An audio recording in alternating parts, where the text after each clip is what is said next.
The rain fell like bullets against the asphalt, each drop exploding into 1,000 fragments that mirrored the chaos in my chest. 11:47 p.m., and Boston's streets gleamed black under the amber streetlights. The scent of wet concrete and exhaust fumes clung to the air as I hurried through the hospital's staff exit, my sneakers squeaking against the slick pavement. 12 hours. That's how long I'd been on my feet in the pediatric ward, watching over tiny patients who deserved so much better than what life had dealt them. My scrubs clung to my tired body. The pale blue fabric darkened with sweat, and the occasional splash of juice from a toddler who'd finally smiled after 3 days of fever. These moments made everything worth it. Almost everything. My keys jingled in my trembling fingers as I approached my beaten Honda Civic, parked under the flickering fluorescent light of the staff parking garage. The metal was cold and wet beneath my palm when I reached for the handle, but then I heard it. Footsteps. Slow, deliberate, echoing off the concrete walls. My blood turned to ice water. Isabella. His voice cut through the rain like a blade, low and gravelly from too much whiskey and too many cigarettes. I didn't need to turn around to know who stood behind me. Derek Morrison. My ex-boyfriend. My nightmare. The man I'd spent the last 6 months trying to forget. I turned slowly, my back pressed against the car door. He emerged from the shadows between 2 parked vehicles, his police uniform wrinkled and stained, badge catching the overhead light. At 29, Derek had the kind of rugged features that used to make my heart race. Now they just made my skin crawl. Dirty blonde hair hung across his forehead, and his brown eyes held that familiar glint of anger and something darker. Something hungry. "You've been avoiding my calls." His words slurred slightly, and the smell of alcohol hit me from 6 feet away. "We broke up, Derek. 6 months ago. Remember?" I clutched my keys between my fingers, the metal edges pressing into my palm. "You don't get to call anymore." He stepped closer, and I caught sight of the fresh scratches on his knuckles. Someone had fought back recently. That someone probably hadn't been as lucky as I was right now. "See? That's where you're wrong, baby." The pet name dripped with possession and threat. "We're not done. We'll never be done." Rain plastered his hair to his skull as he moved closer, backing me against the car. I could see the moisture gathering on his uniform, hear the squish of his boots on the wet concrete. My heart hammered against my ribs so hard I was certain he could hear it. "I know you've been working extra shifts," he continued, his voice dropping to an intimate whisper that made my skin crawl. "Trying to pay for that old woman's medical bills. Your mama, right? Sweet Sophia in the memory care unit." My mother's name on his lips felt like a violation. "Stay away from her." "Or what?" He laughed, a sound devoid of any warmth. "You'll call the cops?" "I am the cops, sweetheart." The overhead light flickered again, casting his face in alternating moments of harsh illumination and shadow. In the brief darkness, he moved closer. Close enough that I could smell the whiskey on his breath, see the red veins threading through his eyes. "I've been patient, Bella. Real patient. But my patience is running thin." I pressed harder against the car, the door handle digging into my spine. "Derek, you're drunk. Go home. Sleep it off." "Home?" He barked out a laugh that echoed off the concrete walls. "You think I have a home? You think any of us have homes anymore?" Something in his voice changed, became desperate, frantic. This wasn't just about us anymore. Something else was driving him, something that made him even more dangerous than before. "I owe people money, Bella. Bad people. The kind who don't care about badges or uniforms or anything except getting what they're owed." His hand reached out, fingers grazing my cheek.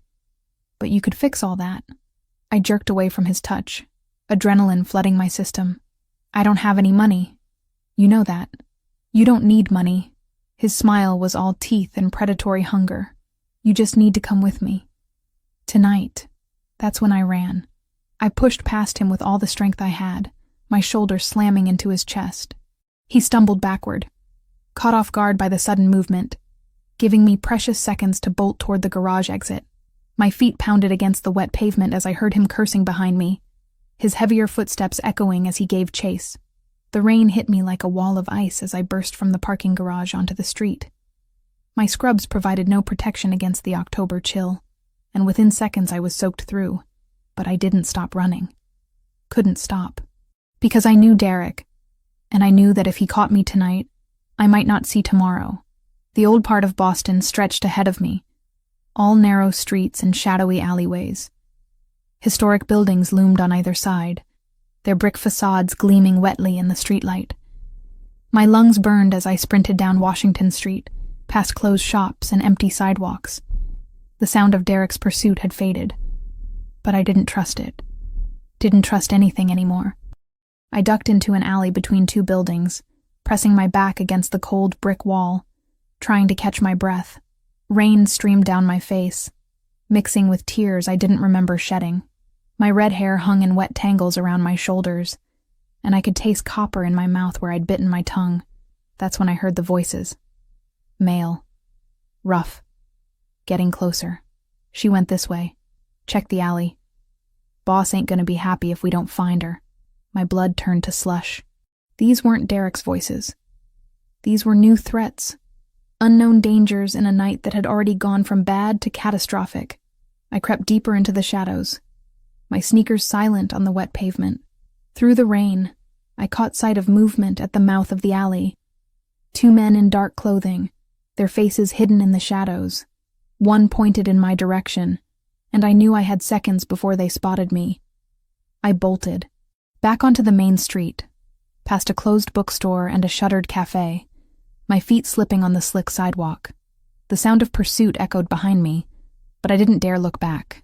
Ahead, warm light spilled from the windows of an upscale Italian restaurant, its elegant facade a stark contrast to the chaos in my chest. And that's when I saw him, tall, imposing, a figure in an expensive charcoal suit emerging from the restaurant's entrance, his dark hair perfectly styled despite the rain.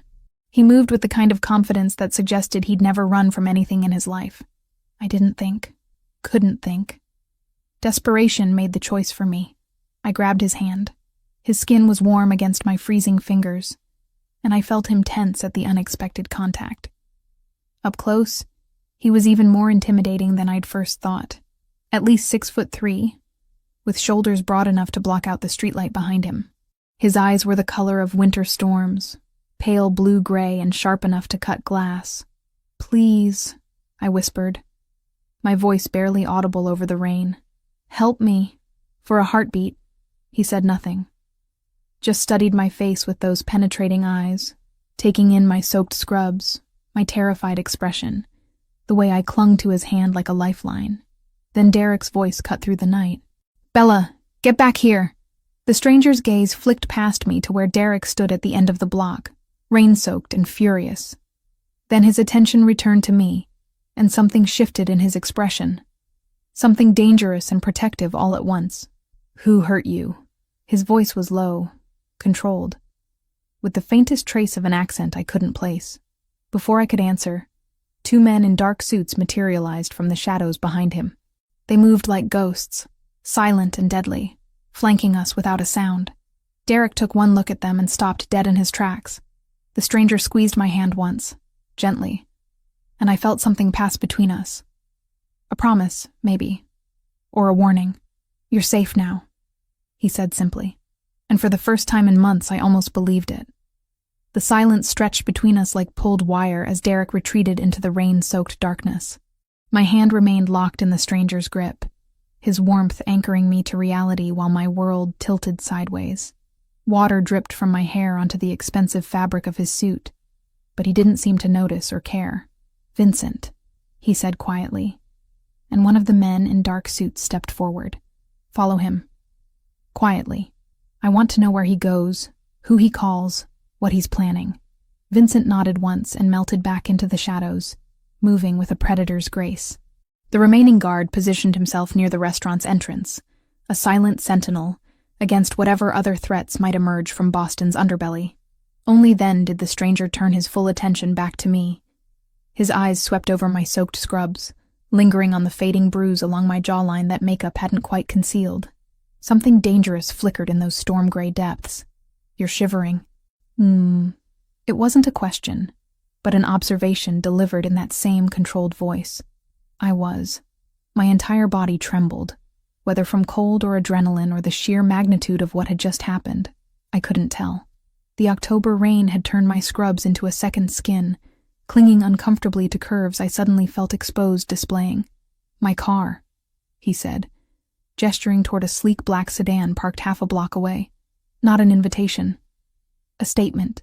Every rational thought screamed at me to refuse, to thank him and walk away, to pretend this night had never happened. But Derek's words echoed in my mind. I owe people money, Bella. Bad people. And now this stranger had seen me, helped me, involved himself in whatever mess Derek had created. "I don't even know your name," I whispered. Something that might have been amusement touched his lips. "Lorenzo Benedetti." The name hit me like ice water. Even someone as removed from Boston's criminal underbelly as I was knew that surname. Benedetti. Old money. Old power. Old violence wrapped in expensive suits and legitimate businesses. I'd grabbed the hand of a man whose family name appeared in newspaper headlines and FBI investigations. "You recognize it?" Again, not a question. I nodded mutely, suddenly aware of how small I felt standing next to him. At 5'5", I had to crane my neck to meet his gaze. He towered over me, all controlled strength and dangerous elegance. "Good. That means you understand the protection I can offer." His thumb traced across my knuckles. A gesture so gentle it seemed at odds with everything I'd heard about men like him, and the price of refusing it. The threat was velvet-wrapped but unmistakable. I could accept his help and enter his world, or decline and face Derek alone, with whatever bad people Derek owed money to closing in. "What do you want from me?" My voice cracked on the last word. Lorenzo studied my face for a long moment, rain gathering in his dark hair and running down the sharp planes of his cheekbones. "Right now? To get you somewhere warm and dry before you catch pneumonia." He guided me toward the sedan with a hand at the small of my back, his touch burning through the wet fabric of my scrubs. The car was a work of art, all gleaming paint and chrome that probably cost more than I made in 2 years. The interior smelled of leather, and something expensive and masculine that made my pulse quicken. "Giuseppe's Ristorante," Lorenzo told the driver, as I settled into butter-soft leather seats. The penthouse. The penthouse. Of course, a man like Lorenzo Benedetti would own the building above his restaurant. Probably owned half the block, knowing his reputation. As the car pulled smoothly into traffic, I caught sight of my reflection in the tinted window. Wet hair plastered to my skull, green eyes wide with shock and exhaustion, skin pale as porcelain. I looked like a drowned cat who'd stumbled into a tiger's den. "Tell me about Derek Morrison." Lorenzo's voice cut through my self-assessment.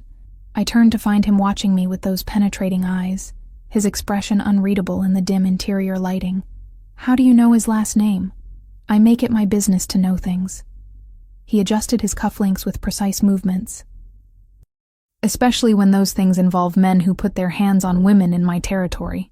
The casual possessiveness in his voice sent shivers down my spine that had nothing to do with my wet clothes. My territory. Like Boston's North End belonged to him personally. "We dated for 8 months, I said quietly, focusing on my hands twisted in my lap.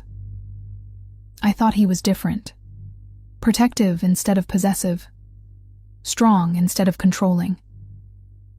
A bitter laugh escaped me. Amazing how wrong you can be about someone. When did it start?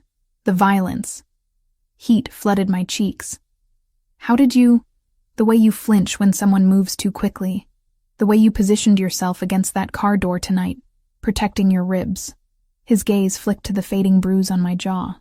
The way you immediately assumed I wanted something from you in exchange for help. Each observation cut deeper than the last. Was I really that transparent? That obviously damaged? 3 months ago, I admitted, a slap during an argument about money. He apologized, brought flowers, promised it would never happen again. But it did. I nodded, unable to meet his eyes. It always got worse when he'd been drinking. And lately, he'd been drinking more. Said he was under pressure at work, that things were complicated. The car turned onto a narrow street lined with historic brownstones, their windows glowing warmly in the rain. Lorenzo's fingers drummed once against his knee, the only sign of agitation he'd shown. What kind of pressure? I don't know. He never told me specifics. I watched raindrops race down the window, distorting the city lights into abstract patterns. But tonight, he said he owed money to bad people, that I could fix all his problems. Lorenzo's jaw tightened almost imperceptibly. By going with him. It wasn't a question, but I answered anyway. Yes, Isabella. The way he said my name, with that faint accent curling around the syllables, made something flutter in my chest. Look at me. I turned reluctantly, meeting those storm-gray eyes in the car's dim interior. Derek Morrison is a dirty cop drowning in debt to people who view human life as currency. His voice carried absolute certainty. If you had gone with him tonight, you wouldn't have survived the week. The casual delivery of that statement hit me like a physical blow. How can you possibly know that? Because I know who he owes money to. Lorenzo leaned forward slightly, the expensive fabric of his suit stretching across his broad shoulders. Mikhail Kozlov. Russian mob. They don't negotiate, and they don't forgive debt. My mouth went dry. Russians? But Derek's a cop. He works with the FBI task force, which makes him valuable to men like Kozlov, until he stops being useful. Lorenzo's smile held no warmth. Then he becomes a liability to be eliminated. The car pulled to a stop in front of an elegant brick building, its ground floor housing the same upscale restaurant where I'd first grabbed Lorenzo's hand. Above it, floors of expensive condominiums rose into the rainy night, their windows glowing like golden eyes. This is your building. Another statement, not a question. Giuseppe's has been in my family for 3 generations, Lorenzo said, stepping out into the rain. My great-grandfather built it when he first came to America. My grandfather expanded it. My father modernized it. He paused, rain beginning to darken his suit. I inherited it when I was 25. The way he said inherited suggested the circumstances hadn't been natural. Men in Lorenzo's world didn't retire to Florida and hand over the family business. The building's entrance was discreet but elegant, all polished marble and subtle lighting. A doorman materialized from nowhere to escort us inside, his respectful nod to Lorenzo speaking volumes about the man beside me. The elevator was a work of art, all brass fixtures and mirrors that reflected my bedraggled appearance from multiple angles. Lorenzo stood beside me in comfortable silence, his presence filling the small space completely. I could smell his cologne now, something woody and expensive that probably cost more than my monthly rent. 60 floors, I observed, watching the numbers climb. Privacy requires altitude. His lips quirked slightly. The higher you climb, the fewer people can reach you. The elevator opened directly into a penthouse that took my breath away. Floor-to-ceiling windows offered a panoramic view of Boston's skyline. The city spread out below us like a jeweled tapestry. Rain streaked the glass, creating patterns that shifted and reformed with each gust of wind. The space itself was a study in understated luxury. Clean lines, neutral colors, furniture that probably cost more than my car. Everything spoke of wealth, but quiet wealth. The kind that didn't need to shout to be heard. You're still shivering, Lorenzo observed. I was. Despite the penthouse's warmth, I couldn't seem to stop trembling. The adrenaline was wearing off, leaving behind exhaustion and the dawning realization of what my life had become in the span of 1 terrifying hour. Lorenzo disappeared down a hallway and returned with a thick terry cloth robe and a towel. There's a guest bathroom through there, he said, pointing toward an archway. Hot shower. Take as long as you need. The kindness in the gesture nearly undid me. When was the last time someone had offered me comfort without expecting something in return? Why are you helping me? The question tumbled out before I could stop it. Lorenzo moved to the window, hands clasped behind his back as he gazed out at the city below. Rain continued to lash the glass. But from up here, the storm seemed distant and manageable. Maybe I don't like seeing women afraid. He glanced back at me, and something in his expression made my pulse quicken. Or maybe I have my own reasons for wanting Derek Morrison to pay for his mistakes. Before I could ask what he meant, my phone buzzed in my pocket. The sound cut through the penthouse's quiet like a gunshot, making both of us tense. Derek's name glowed on the screen. Answer it, Lorenzo said quietly. Let him know you're safe. Safe? I stared at him. I'm in the penthouse of a man whose family protects what belongs to them. Lorenzo's eyes met mine, and something passed between us. A current of understanding, or maybe recognition. You grabbed my hand tonight, Isabella. That makes you mine to protect. The phone continued buzzing insistently. Outside, thunder rumbled across the city, and I realized my life had just changed forever. The morning light filtering through Lorenzo's penthouse windows felt surreal, like waking up inside someone else's life. I sat at the marble kitchen island, fingers wrapped around a coffee cup that probably cost more than my weekly grocery budget, watching Boston stretch out below in golden autumn sunshine. The storm had passed, leaving the city washed clean and gleaming. 48 hours. That's how long I'd been here, playing the strangest game of house with a man whose very name made people cross the street. 2 days of borrowed silk pajamas, gourmet meals I couldn't pronounce, and the constant, nagging awareness that I was a guest in a gilded cage. You're thinking too loud. Lorenzo's voice came from behind me, rich and slightly amused. I turned to find him leaning against the kitchen doorway, dressed in charcoal slacks and a white shirt with the sleeves rolled up to his forearms. Even in this casual state, he radiated the kind of controlled power that made my pulse skip. His dark hair was slightly mussed, and I caught myself wondering if he'd slept badly too. I should go home, I said for the third time since Friday night. I have a life, responsibilities, patients who need me. Dr. Martinez covered your shifts. He moved into the kitchen with that fluid grace I was beginning to recognize, pulling ingredients from the refrigerator. Your supervisor was very understanding when I explained you were dealing with a family emergency. I stared at him. You called my hospital? Without asking me? I called everyone who needed to know you were safe. Lorenzo cracked eggs into a bowl with practiced precision. Your landlord knows you'll be away indefinitely. The nursing home where your mother lives received an anonymous donation to cover her care for the next 6 months. Each revelation hit me like a physical blow. You had no right. I had every right. His voice remained calm, but something dangerous flickered in those gray eyes. The moment you grabbed my hand, you became my responsibility. I'm not your responsibility. I'm not anyone's responsibility but my own. Lorenzo set down the whisk and turned to face me fully. In the morning light, I could see details I'd missed in the rain-soaked darkness of that first night. The scar that bisected his left eyebrow. A thin white line that suggested violence survived. The slight stiffness in his right shoulder when he moved, as if compensating for an old injury. The way his eyes constantly scanned our surroundings, even here in his own home. Tell me about Derek Morrison's debts, he said, ignoring my protest entirely. I don't know anything about his debts. I told you that. Tell me what you do know. It wasn't a request. I sank back onto the bar stool, suddenly exhausted. Fighting Lorenzo felt like trying to move a mountain with my bare hands. He started acting strange about 4 months ago. Paranoid. Jumpy. He'd get phone calls at odd hours and step outside to take them.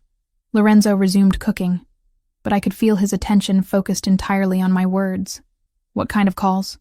I don't know. He always went to another room. I wrapped my hands tighter around the coffee cup, seeking its warmth. But after he'd hang up, he'd be agitated for hours. Sometimes he'd drink until he passed out. And the violence started around the same time. Heat flooded my cheeks. Even after everything, talking about Derek's abuse felt like admitting to some fundamental failure on my part. Yes, he was taking his fear and frustration out on you because he couldn't take it out on the people who actually threatened him. Lorenzo's voice carried an edge of controlled anger. Coward's behavior. The eggs sizzled as they hit the heated pan, the domestic sound at odds with our conversation. Lorenzo moved around the kitchen like he belonged there, which surprised me. Men in his position usually had people to handle mundane tasks like cooking. You know how to cook, I observed, needing to shift away from the subject of Derek's fists. My grandmother insisted all her grandsons learn. Said we'd never find good women if we couldn't feed ourselves. A genuine smile ghosted across his lips. She was a formidable woman, 5 feet tall, and absolutely terrifying. The glimpse of warmth in his expression made something flutter in my chest. Was? Died when I was 26. Lived to see me take over the family business. Made sure I understood the responsibility that came with the name. His smile faded. She would have liked you. How can you possibly know that? Lorenzo plated the eggs alongside perfectly toasted bread and fresh fruit arranged like a piece of art. Because you work in a children's hospital. Because you've been taking care of your mother alone for 3 years. Because when a violent drunk cornered you in a parking garage, your first instinct was to fight, not cower. He set the plate in front of me, and I caught a whiff of his cologne mixed with the scent of cooking. It was disturbingly domestic, this moment of quiet breakfast conversation. As if we were a normal couple discussing normal things instead of a kidnapped nurse and her captor talking about grandmother's recipes. "This isn't kidnapping," Lorenzo said, reading my thoughts with unsettling accuracy. "This is survival. Then I can leave? Right now, if I want?" He was quiet for a long moment, gray eyes studying my face. "Where would you go?" "Back to your apartment, where Derek knows you live. Back to the hospital, where he knows you work. Back to visiting your mother, where he knows you go every Sunday." Each question hammered home the horrible truth I'd been avoiding. Derek had woven himself so thoroughly into my life that there was nowhere he couldn't find me. Nowhere I'd be safe. "He's a police officer," I said weakly. "There are rules, procedures. Rules don't apply to desperate men with gambling debts." Lorenzo leaned against the counter, crossing his arms over his chest. "And they certainly don't apply to the people Derek owes money to." I picked at the eggs, my appetite evaporating. "So, what's your solution? I hide in your penthouse forever?" "My solution is that Derek Morrison stops being a problem." The quiet certainty in his voice sent ice through my veins. "What does that mean?" "It means you don't need to worry about him anymore." "Lorenzo." I set down my fork, meeting his gaze directly. "What does that mean?" For a moment, I saw something raw flicker across his features. Not the controlled, dangerous man who'd rescued me from the rain, but someone younger, more vulnerable. Someone who'd inherited terrible responsibilities at 25 and learned to carry them with elegant brutality. "It means I protect what's mine," he said quietly, "by any means necessary." Before I could respond, his phone buzzed against the marble countertop. Lorenzo glanced at the screen, and his entire demeanor shifted. The moment of vulnerability vanished, replaced by cold professionalism. "Vincent." He answered on the second ring, but I could hear both sides of the conversation in the kitchen's acoustics. "Boss, we got a problem. Morrison's been asking questions. Hit up 3 of his contacts in narcotics, trying to get information on you." Lorenzo's jaw tightened. "What kind of information?" "Security details. Where you live, where you go, who you see. He's also been flashing pictures of the girl around the North End." My blood turned to ice water. Derek was hunting me, using his badge and police connections to track me down. And now he was specifically targeting Lorenzo. "Any bites?" Lorenzo's voice remained steady, but I caught the subtle tension in his shoulders. "Nothing solid, but boss, word is he's not working alone anymore. Someone's backing him. Someone with resources. Kozlov. That's what I'm thinking. Morrison's not smart enough to plan this kind of operation solo." Lorenzo ended the call and set the phone down with deliberate care. When he looked at me, his eyes were completely devoid of warmth. "Pack whatever you need for a few days." His voice was all business now. "We're leaving the city." "Leaving." Panic fluttered in my chest. "Where are we going?" "Somewhere Derek Morrison and his Russian friends can't reach you."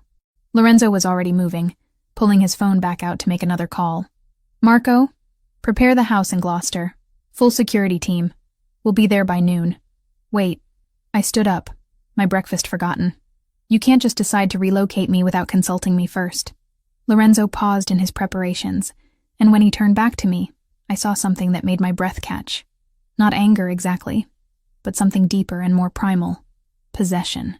"You asked me to help you," he said quietly. "This is what help looks like in my world, Isabella.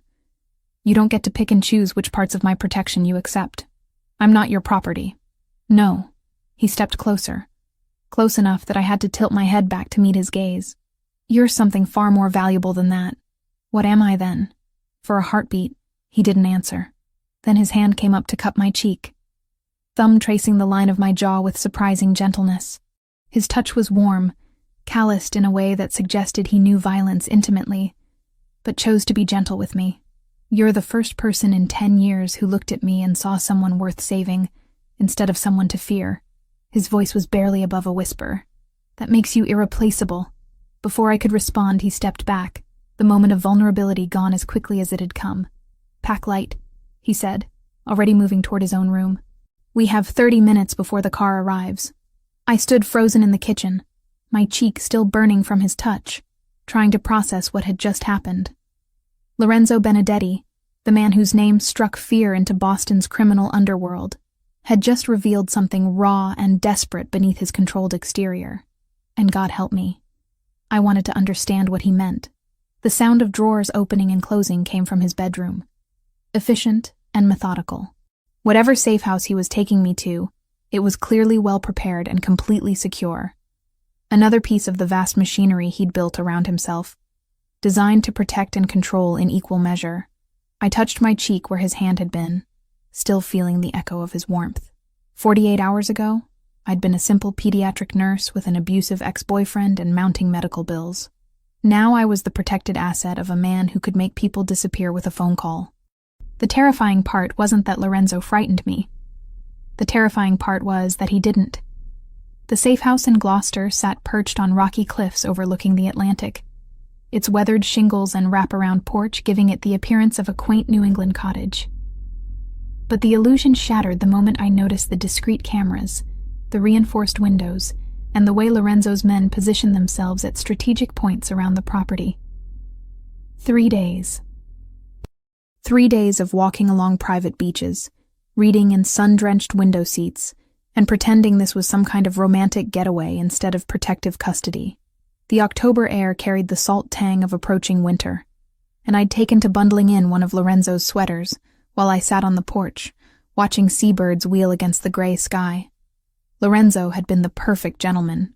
Respectful distance, polite conversation. No repeat of that moment in his penthouse kitchen when his hand had cupped my cheek and made my pulse stutter. It should have been reassuring. Instead, it left me restless and confused, hyper-aware of his presence in ways that had nothing to do with fear. "The sunrise here is extraordinary." His voice came from behind me, rich with that faint accent that made my skin prickle with awareness. I didn't turn around, too afraid he'd see something in my expression I wasn't ready to acknowledge. "It's beautiful. Peaceful. Peaceful is good. Peaceful keeps you alive." Lorenzo settled into the porch chair beside me, extending a steaming mug of coffee. Vincent called. "Derek Morrison visited your hospital yesterday." My blood turned to ice. "What did he want?" "To speak with your supervisor. Claimed he was concerned about your welfare, said you'd been acting erratically before you disappeared." Lorenzo's jaw tightened. Dr. Martinez didn't buy it. Told him patient confidentiality prevented her from discussing your personal situation. I set down my coffee with trembling fingers. "He's not going to give up, is he?" "No." Lorenzo leaned forward, elbows resting on his knees. "Men like Derek don't surrender easily, especially when they're desperate." The morning sun caught in his dark hair, highlighting threads of silver I hadn't noticed before. At 34, Lorenzo carried himself with the confidence of someone who'd seen too much, survived too much. There were lines around his eyes that spoke of sleepless nights and difficult decisions. "Tell me about your father." The words tumbled out before I could stop them. Lorenzo went very still. "Why do you want to know?" "Because you said you inherited the family business when you were 25. Because yesterday, I watched you order a man's execution over the phone like you were discussing the weather."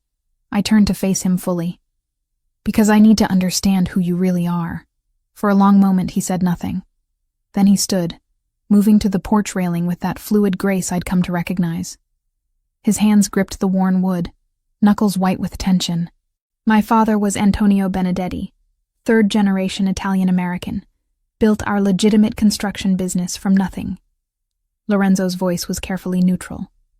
"He believed in old-world values, family, loyalty, honor. And the other business, the illegal side, that came later.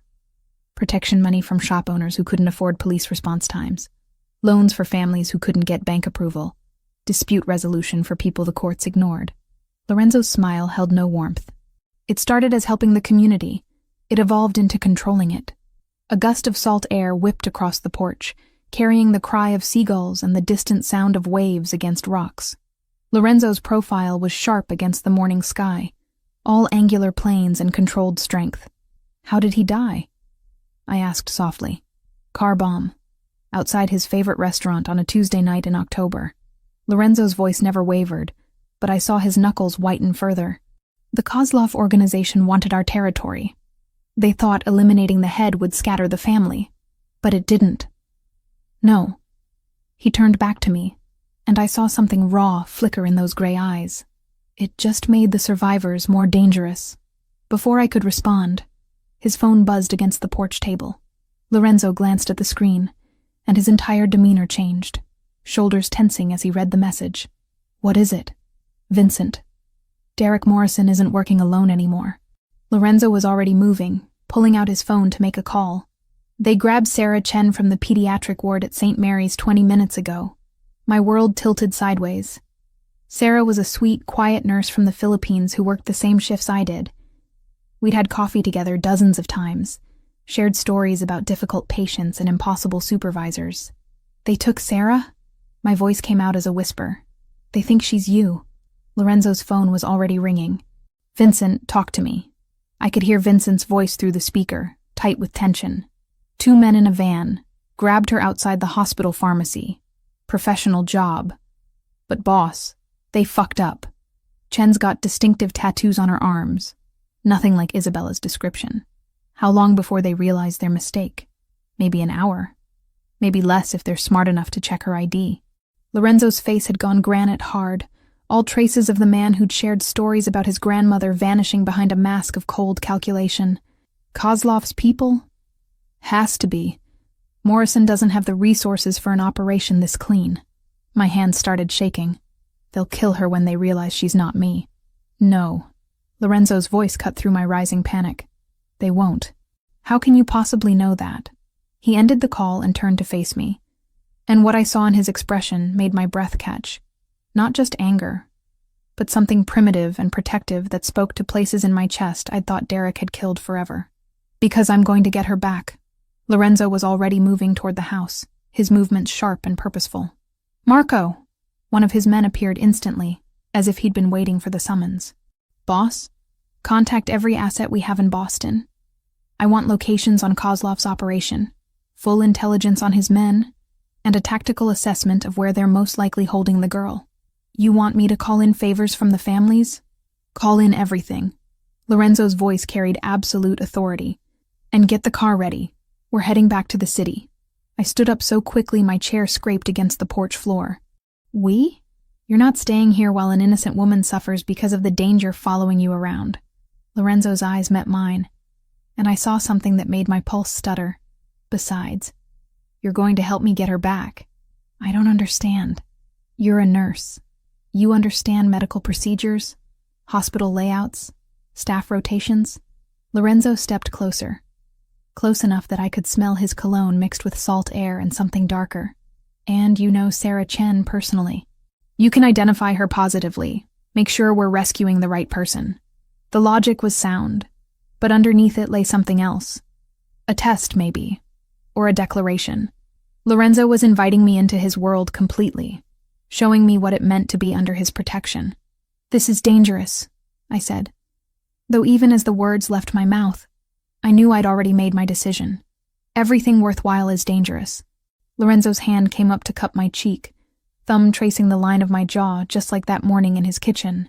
The question is whether you trust me to keep you safe while we save your friend. His touch sent heat spiraling through my chest, awakening responses I'd thought Derek had beaten out of me forever. Standing there on that windswept porch, with the Atlantic stretching endlessly before us and danger closing in from behind, I realized something that should have terrified me. I did trust him. Completely and without reservation. What do you need me to do? I asked. Something shifted in Lorenzo's expression. Not surprise exactly, but satisfaction. As if I'd just passed some crucial test he'd been waiting for me to take. First, you're going to tell me everything you know about St. Mary's security protocols and shift changes. His hand dropped from my face, but the warmth of his touch lingered. Then you're going to help me plan Sarah Chen's rescue. And after that, Lorenzo's smile was sharp as a blade and twice as dangerous. After that, you're going to watch me teach Derek Morrison and his Russian friends what happens when they threaten what's mine. The possessiveness in his voice should have frightened me. Instead, it sent a thrill of anticipation down my spine.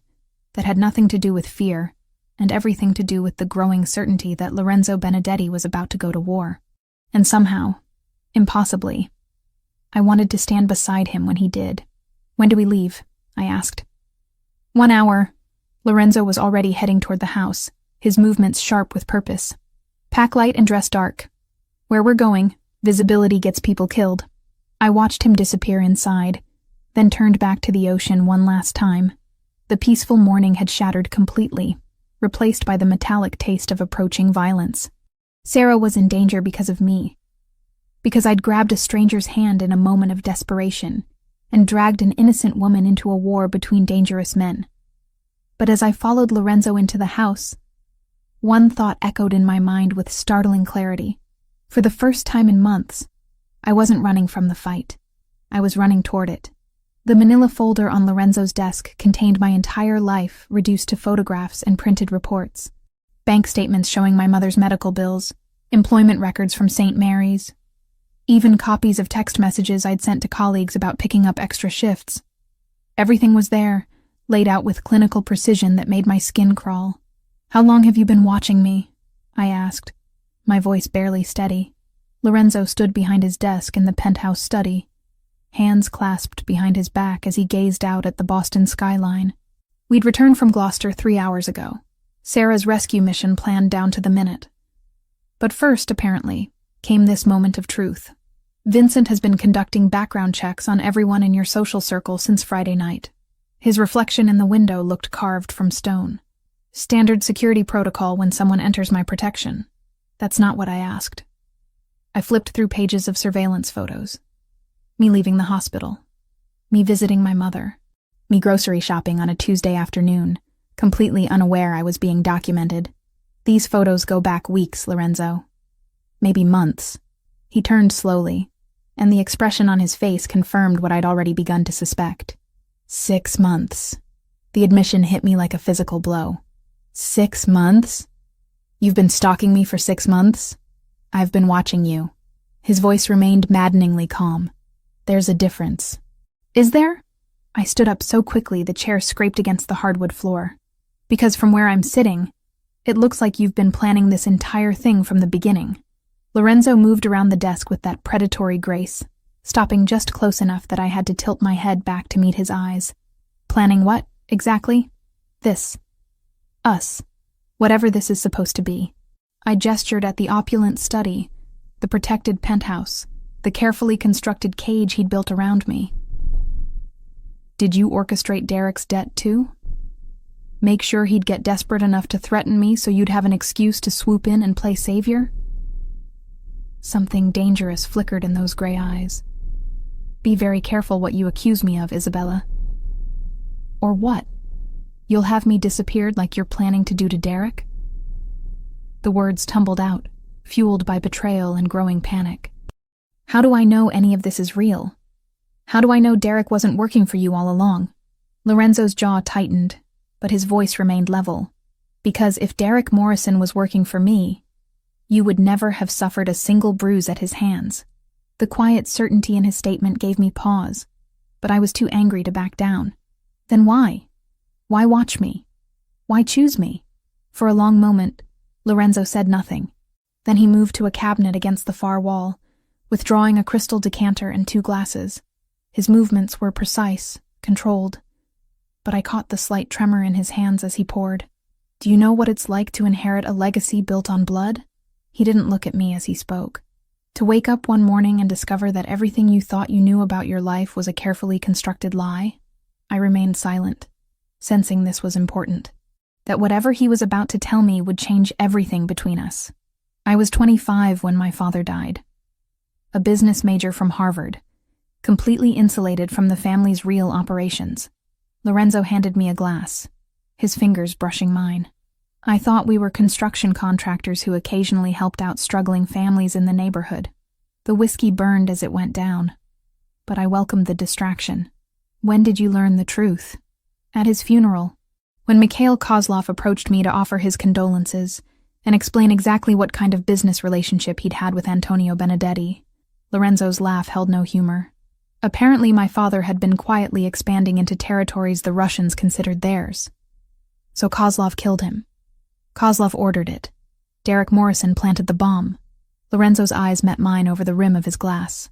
Your ex-boyfriend murdered my father, Isabella. That's why he owes the Russians money. That's why they own him completely.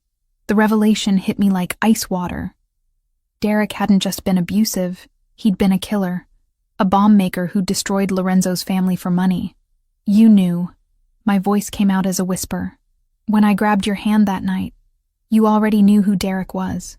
I knew Derek Morrison was a dirty cop in debt to Russian criminals. I knew he'd killed my father. Lorenzo set down his glass and stepped closer. What I didn't know was that he'd been using his badge to terrorize an innocent woman for months. But you'd been watching me, following me. I backed away until my shoulders hit the window. Why? Because Derek Morrison mentioned you. During one of his increasingly desperate calls to his Russian handlers. Lorenzo's voice dropped lower, more intimate.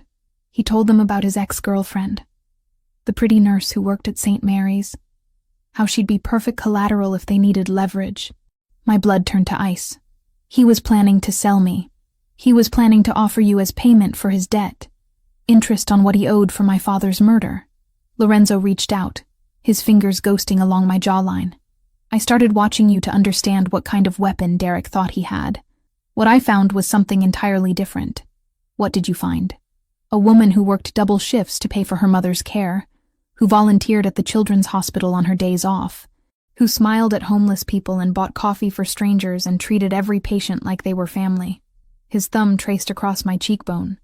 A woman who deserved protection, not exploitation. The gentleness in his touch made my chest ache. So, you decided to protect me. I decided to understand you, to learn your patterns, your routines, the things that made you feel safe. Lorenzo's other hand came up to frame my face completely. I told myself it was reconnaissance, intelligence gathering, but it wasn't. No, his voice was barely above a whisper. It was obsession. The admission hung between us like a live wire, dangerous and electric. Lorenzo's hands on my face were warm, steady, nothing like Derek's violent possessiveness. This was different. Darker, maybe, but infinitely more careful. You could have approached me differently, I said. Told me about Derek's debt, warned me about the danger, and you would have gone to the police, filed reports, trusted the system to protect you. Lorenzo's smile was sharp as a blade. Derek Morrison is the system, Isabella. He would have buried your complaints and escalated his timeline. So instead you waited for him to corner me in a parking garage. I waited for you to need me. His hands dropped from my face, and immediately I missed their warmth. I waited for circumstances to align so that when I offered you protection, you'd be desperate enough to accept it. The manipulation was breathtaking in its scope and execution. Lorenzo hadn't saved me from Derek's violence. He'd simply positioned himself to be available when that violence finally escalated beyond my ability to handle it alone. I should be furious, I said quietly. You should be. You should demand I take you somewhere safe and leave you alone forever. Lorenzo moved back to his desk, putting distance between us.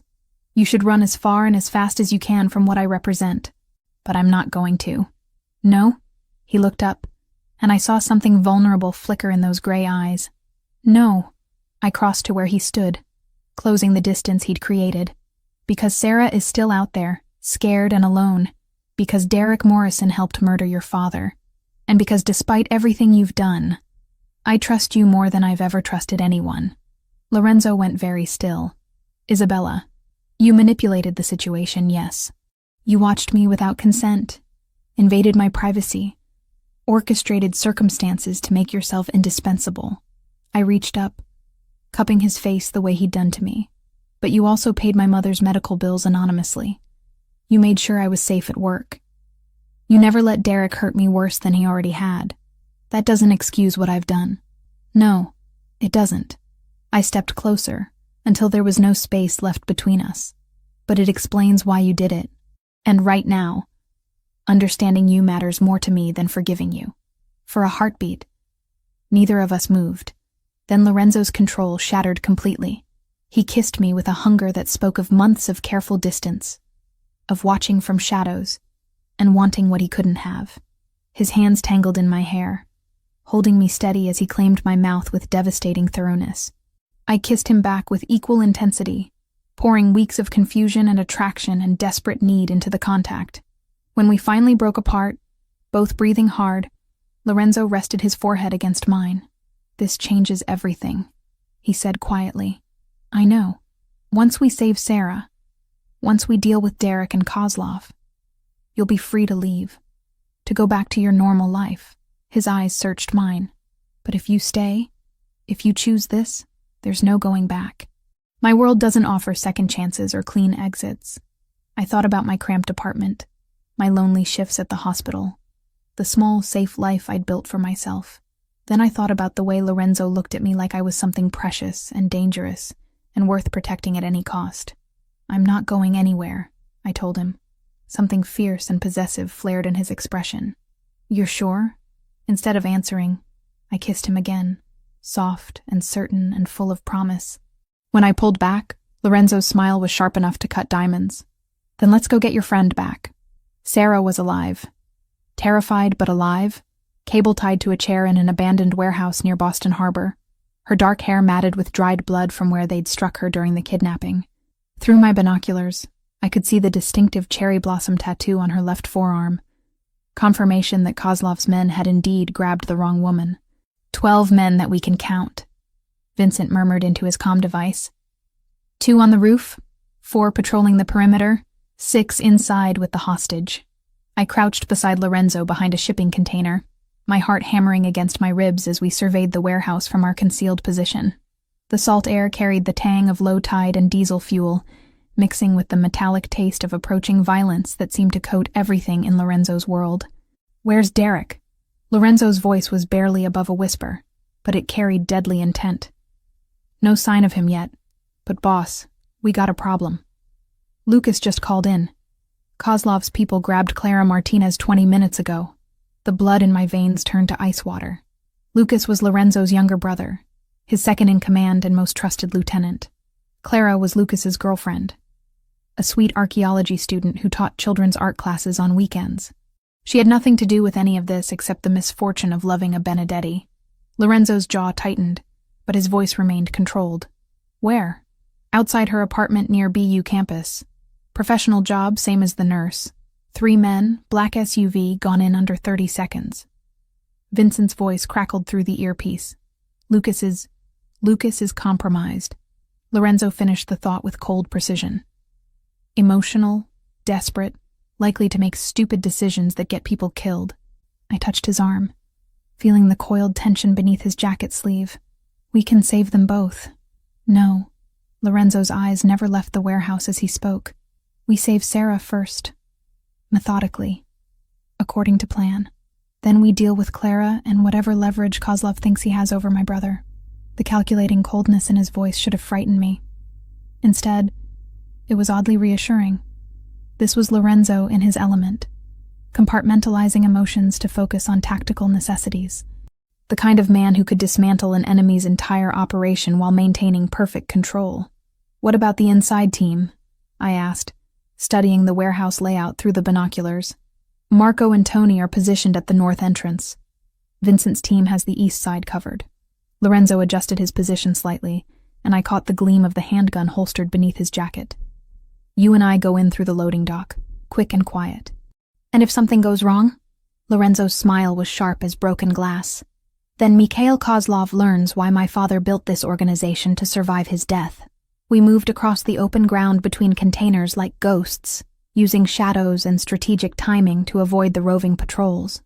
Lorenzo moved with the fluid precision of someone who'd done this before, many times, and his confidence steadied my nerves even as adrenaline flooded my system. The loading dock was secured with a chain-link gate that Vincent had already cut, leaving an opening just wide enough for us to slip through.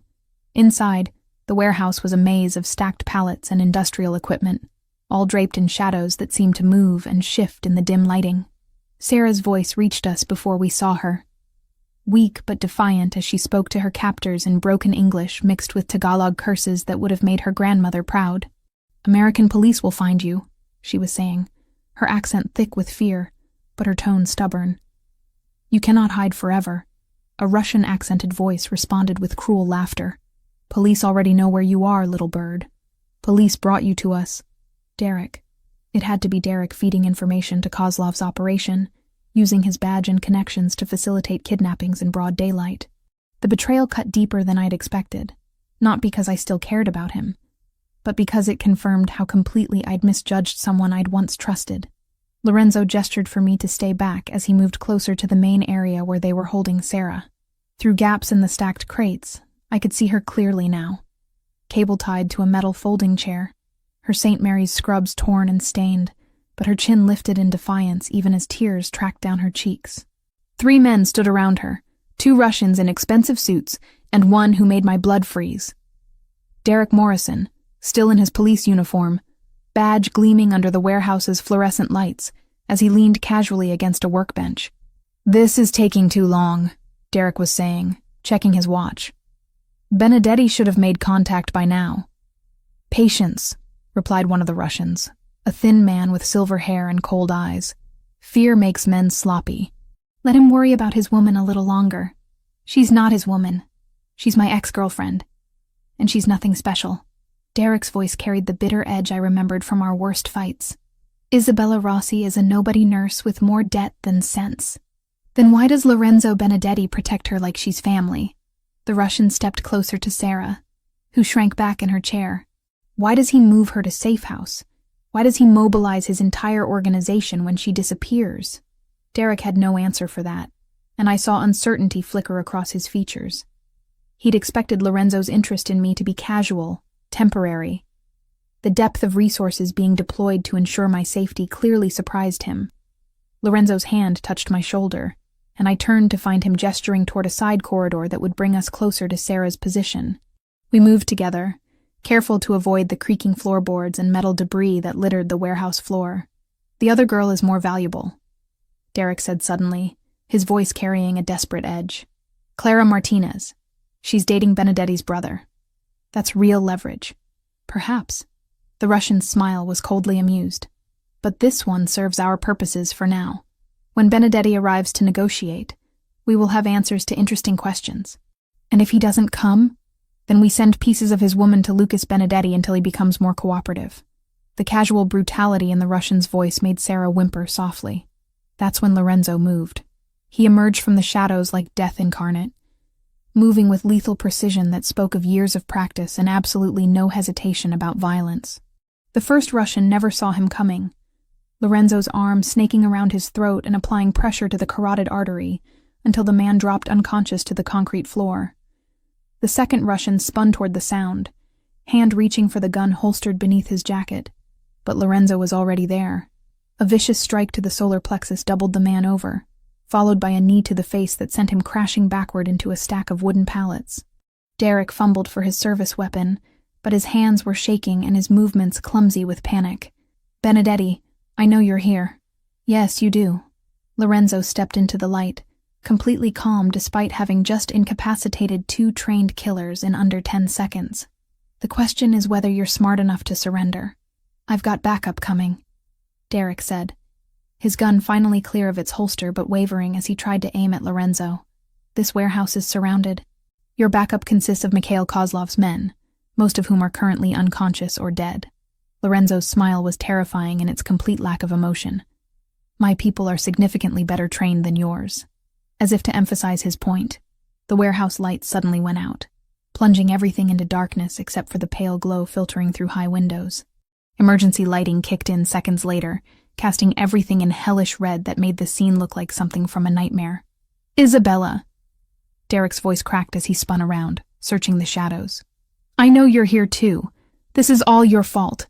If you'd just come with me Friday night, none of this would have happened." I stepped into the light before Lorenzo could stop me, facing the man who'd terrorized me for months.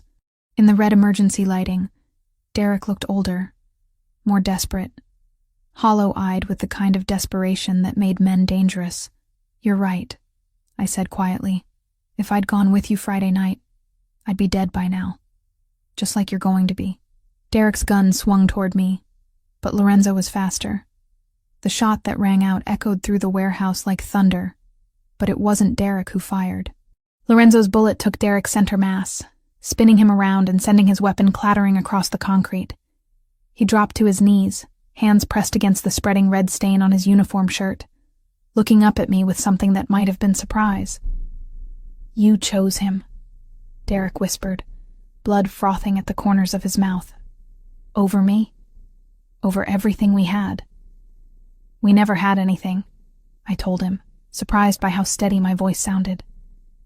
"You had control, and I had fear." "That's not love, Derek. That's just violence wrapped in pretty words." Derek Morrison died still looking confused about the distinction. I should have felt something, watching the man who dominated my nightmares for months bleed out on a warehouse floor. Relief, maybe, or satisfaction, or even grief for what we might have been under different circumstances. Instead, I felt nothing at all except a strange sense of completion, like closing a book I'd never wanted to read in the first place. Lorenzo was already moving toward Sarah, producing a tactical knife to cut through her restraints. She collapsed forward the moment she was free, sobbing with relief and terror as I rushed to check her for serious injuries. "Sarah, it's okay. It's Isabella. You're safe now." I ran my hands over her arms and head, checking for fractures or signs of concussion. "Can you tell me where it hurts?" "Everywhere," she whispered, clinging to my hands like a lifeline. "They said they were going to kill me. Said they were going to cut off pieces and send them to someone named Benedetti. That's not going to happen." Lorenzo appeared beside us, his voice gentle in a way that seemed at odds with the violence he'd just unleashed. "You're under my protection now, Miss Chen. No one will hurt you again." Sarah looked between us, intelligence flickering in her dark eyes despite the trauma. "You're him, the man Isabella grabbed. I am, and you came to save me." We both did. Lorenzo's gaze met mine over Sarah's head, and something passed between us that had nothing to do with words, and everything to do with the choice I'd made to stand beside him in his world of shadows and violence. "What about Clara?" I asked as we helped Sarah to her feet. Lorenzo's expression hardened again, the gentle protector disappearing behind the mask of the Don. "Now we get my brother's girlfriend back." And then Mikhail Kozlov learns what it cost to threaten a Benedetti. As we made our way toward the warehouse exit, Sarah leaning heavily on my arm, and Lorenzo's men materializing from the shadows to escort us to safety, I realized something that should have terrified me. I wasn't leaving Lorenzo's world anymore. I was becoming part of it. The phone call came at 3 a.m, shattering the fragile peace Lorenzo and I had built during the 24 hours since Sarah's rescue. I jerked awake in his arms, my heart hammering as the ringtone cut through the penthouse's silence like a blade. Lorenzo was instantly alert, reaching for his phone with the reflexes of a man who'd learned to expect danger during vulnerable moments. The caller ID made his jaw tighten with lethal intent. "Lucas." He answered without preamble, his voice sharp with controlled tension. I could hear his brother's voice through the speaker, rough with desperation and barely controlled panic. "They want to make a trade, Enzo. Clara for Isabella. Tomorrow night at midnight. Pier 47. My blood turned to ice water. Despite everything we'd done, despite Derek's death and the rescue mission's success, Mikhail Kozlov still had leverage. Still had the power to force Lorenzo's hand by threatening innocent people. "Is Clara alive?" Lorenzo's question was clinical, emotionless, but I felt the tension coiling through his muscles like a living thing.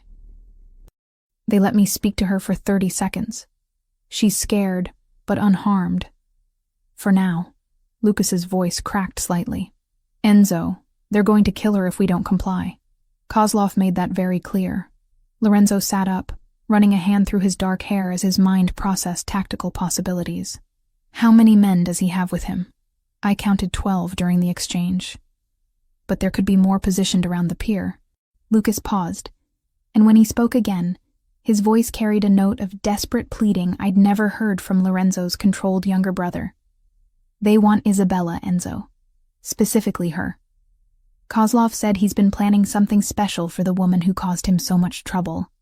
I slipped out of bed, pulling on one of Lorenzo's shirts as I moved to the window overlooking Boston Harbor. Somewhere out there, Clara Martinez was being held by men who viewed human life as currency, who would torture and kill her without hesitation if their demands weren't met. It's a trap, I said quietly, not turning from the window. Kozlov knows you'd never hand me over willingly. He's counting on us trying to rescue Clara, walking into whatever kill box he's prepared. Lorenzo's reflection appeared in the glass behind me, his expression carved from stone. You're right, which is why we're not going to play by his rules. What do you mean? Lucas, are you listening? Lorenzo spoke into the phone while his eyes held mine in the window's reflection. I'm here. Tell me about the pier. Security cameras, escape routes, structural weaknesses, everything you observed during the meeting.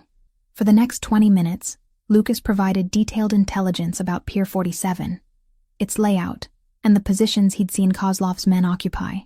I listened with growing dread as the scope of the trap became clear. The pier was isolated, surrounded by water on 3 sides, with limited access points and no cover for approaching rescuers. It's a killing ground. Vincent's voice came through as Lorenzo conference called his lieutenant. Classic ambush setup. They're not planning to let anyone walk away from this exchange. Then we don't go to the exchange, I said, turning from the window to face Lorenzo directly. We find where they're holding Clara and extract her before the meeting.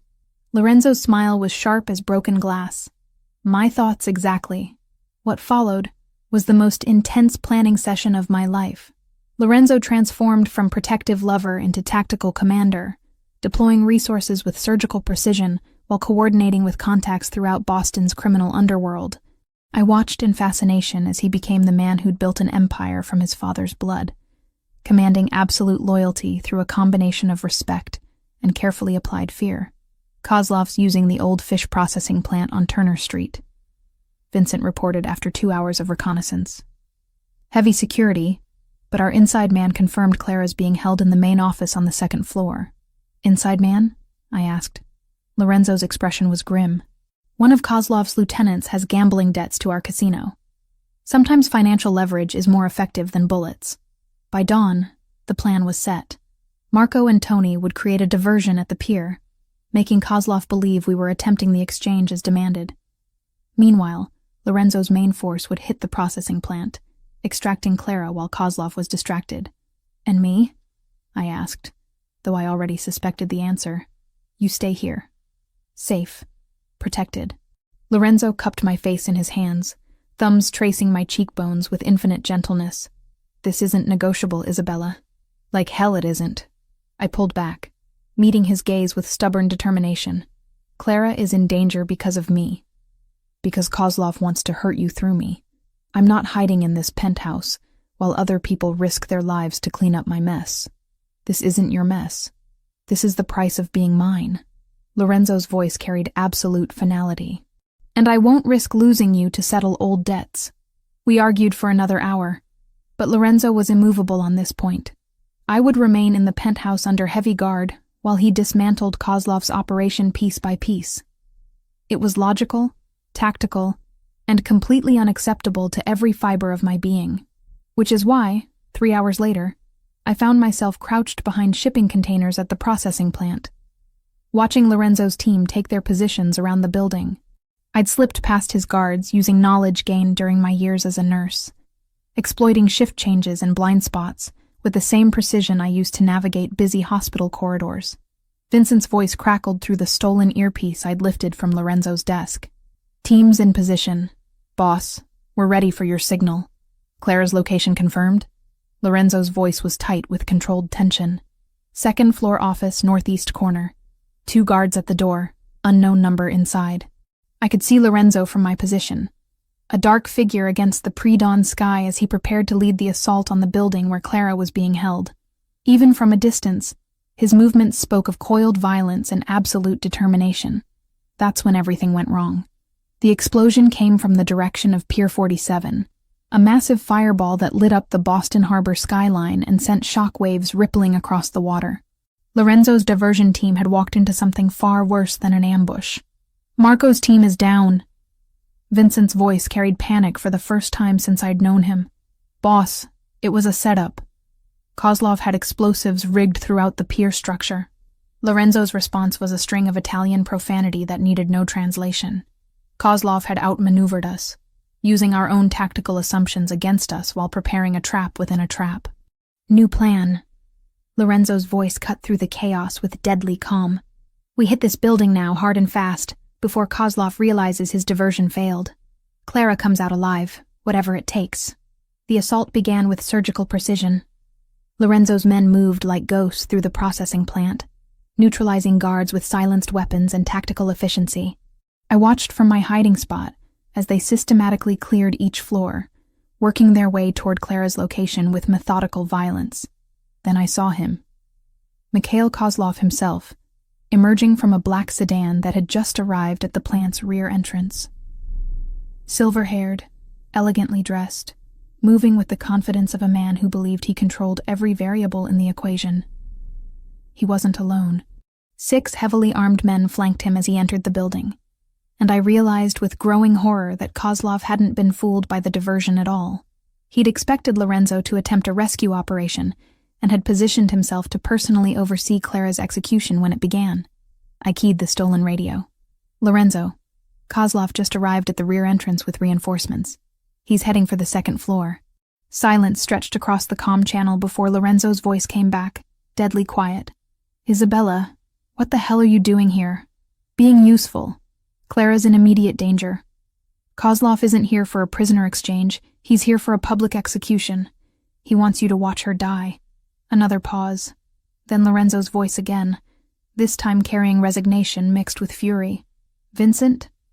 Isabella's position? North side, behind the blue containers. Boss, she's got good cover, but she's completely exposed if this goes sideways. I could practically hear Lorenzo's teeth grinding as he processed this new complication. Then, with the adaptability that had made him Boston's most feared crime lord, he shifted tactics entirely. Isabella, can you see the 2nd floor windows from your position? Yes. Northeast corner, 2 guards visible. In approximately 3 minutes, those guards are going to be very distracted by explosions and gunfire. If Clara appears at that window, if she's in immediate danger, I need you to guide her to safety. My mouth went dry. Guide her how? There's a fire escape on the building's north wall. If she can reach it, if she can climb down, you'll be her only chance of getting out alive. Before I could respond, the war began in earnest. Lorenzo's team hit the processing plant like a hurricane, breaching multiple entry points simultaneously, while laying down suppressing fire that turned the pre-dawn quiet into a cacophony of violence. Muzzle flashes lit up the building's windows like deadly fireworks, and the sound of automatic weapons echoed across the harbor.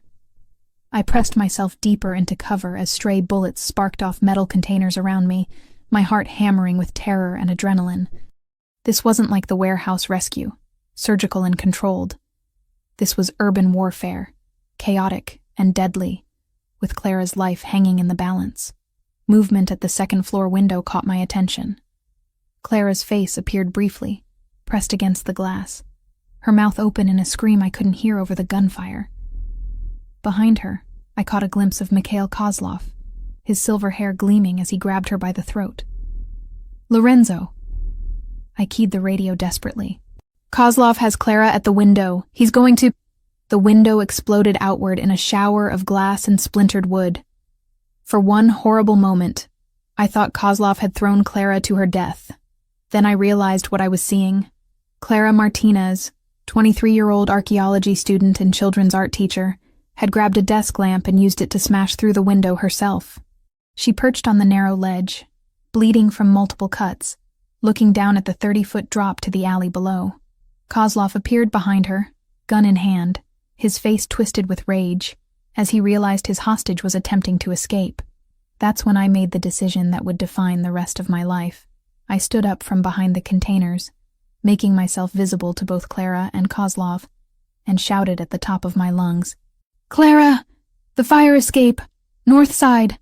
Kozlov's gun swung toward me, muzzle flash strobing in the pre-dawn darkness as bullets sparked off metal and concrete around my position. But Clara heard me, saw me, understood what I was telling her. She jumped.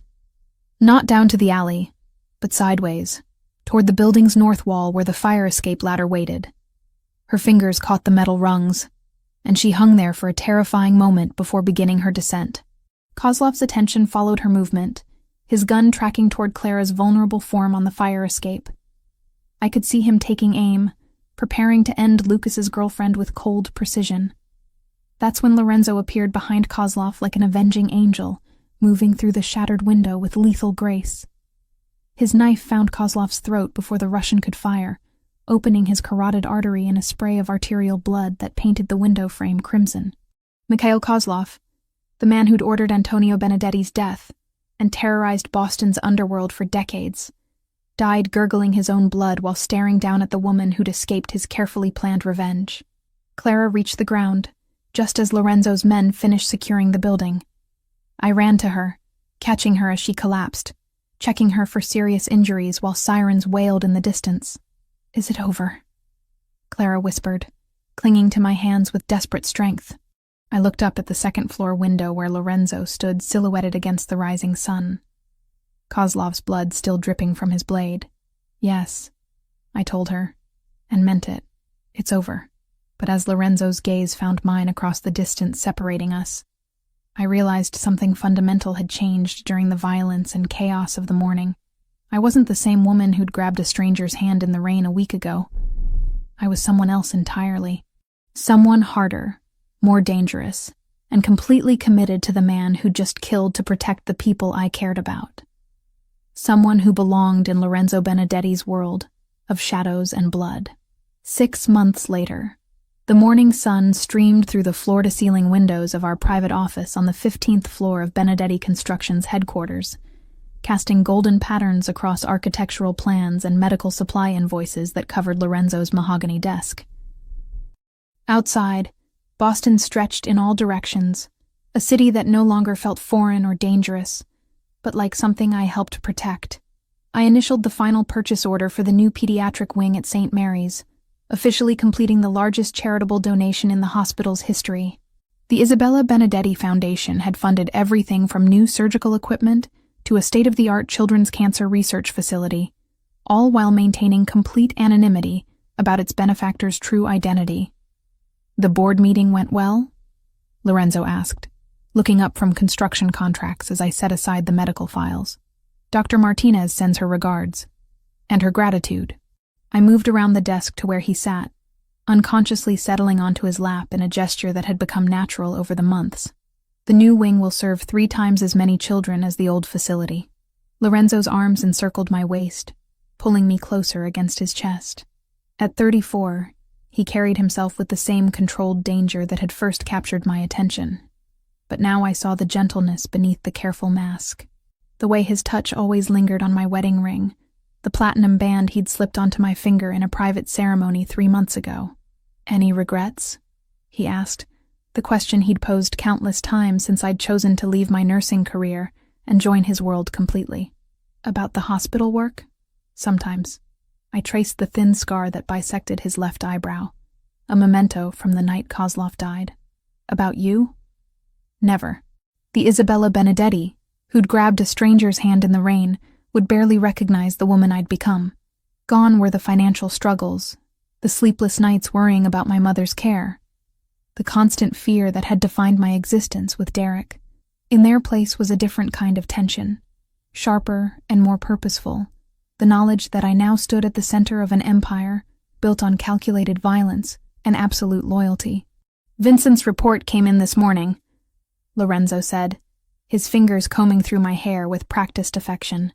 "The Torino family has accepted our terms for the harbor contracts." I nodded, understanding the implications. 6 months of careful negotiation had secured Benedetti Construction's dominance over Boston's waterfront development, generating millions in legitimate revenue while providing cover for less legal enterprises. It was the kind of strategic victory that would have been impossible without the intelligence network we'd built together. "And the other matter?" I asked. Lorenzo's expression darkened slightly. Commissioner Walsh confirmed it. "Derek Morrison's death has been officially ruled a gang killing. Case closed. The investigation into Kozlov's organization died with him." Relief flooded through me, though I maintained the composed exterior I'd learned was essential in Lorenzo's world. Derek's death had been necessary, justified, and completely illegal. Having it disappear into bureaucratic limbo removed the last shadow hanging over our new life. My phone buzzed with a text from Clara. Now Lucas's fiancée and my closest friend in this rarefied world of organized crime wives and girlfriends. The message showed a photo from their engagement party planning. Her radiant smile a stark contrast to the terrified woman I'd helped rescue from that fire escape. "Clara wants to know if we're free for dinner Sunday," I told Lorenzo. "Lucas is cooking."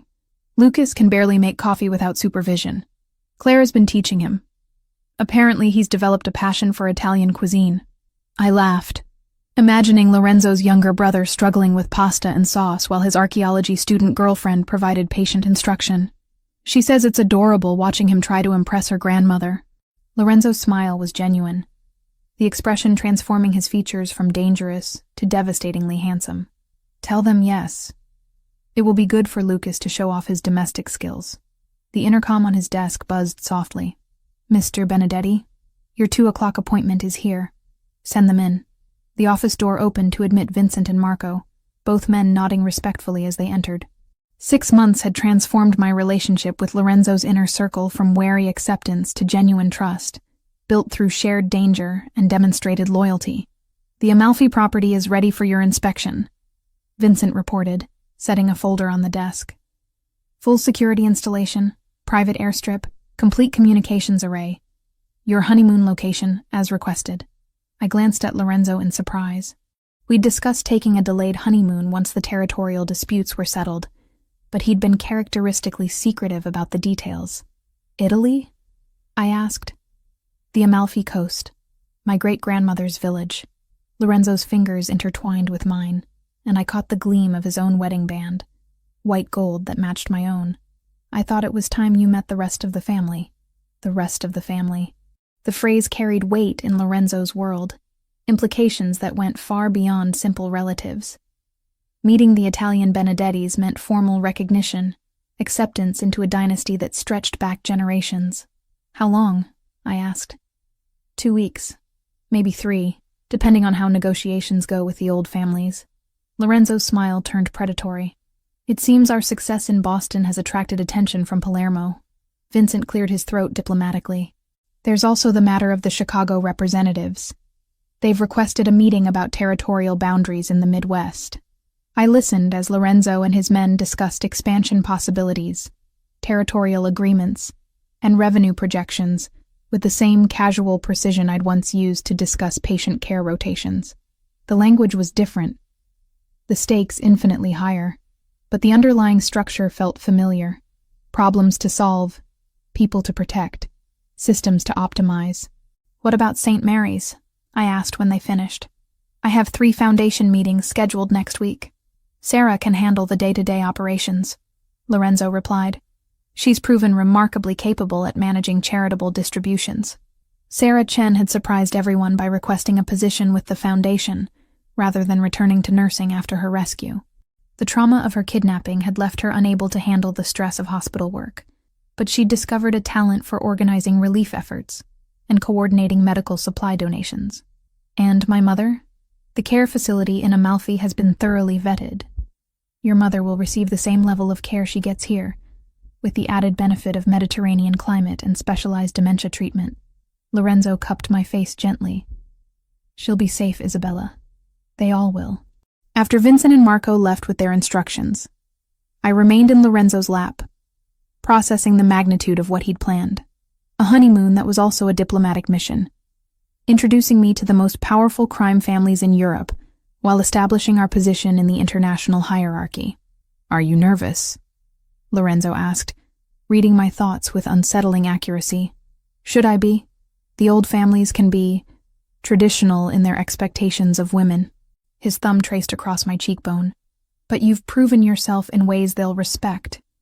You've shed blood to protect family. You've built legitimate enterprises that benefit the organization. You've earned your place beside me through action, not just marriage." The weight of his words settled over me like a mantle. 6 months ago, I'd been a pediatric nurse struggling to pay bills and avoid an abusive ex-boyfriend. Now I was the wife of Boston's most powerful crime lord, the silent partner in a multi-million-dollar empire, a woman who'd killed to protect the people she loved. "Do you ever miss it?" I asked. "The simplicity of your life before I grabbed your hand that night?" Lorenzo was quiet for a long moment.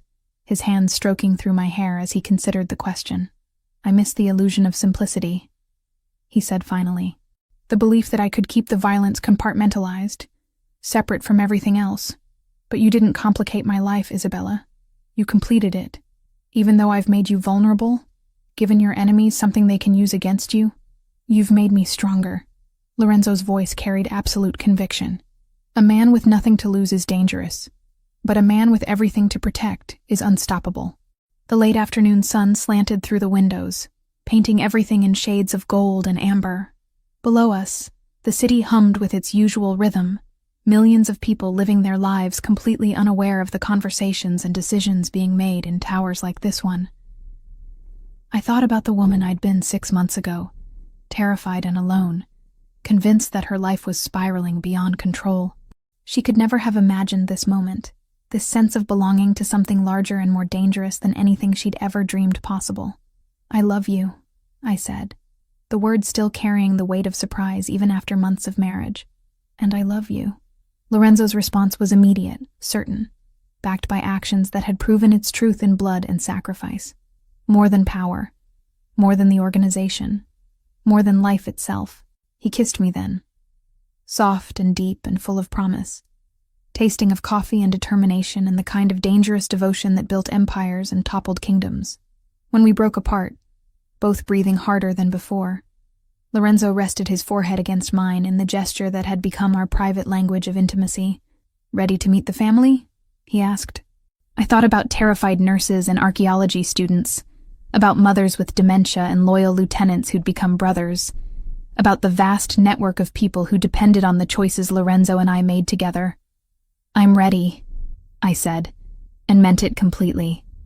Outside the windows, Boston glittered in the setting sun, a city that belonged to us now, held in careful hands that had learned to balance mercy with necessary violence.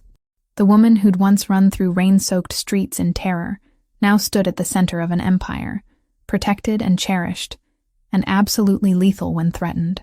Isabella Benedetti, Queen of Shadows, Architect of Charity, Keeper of Dangerous Love. I'd never been more myself in my entire life.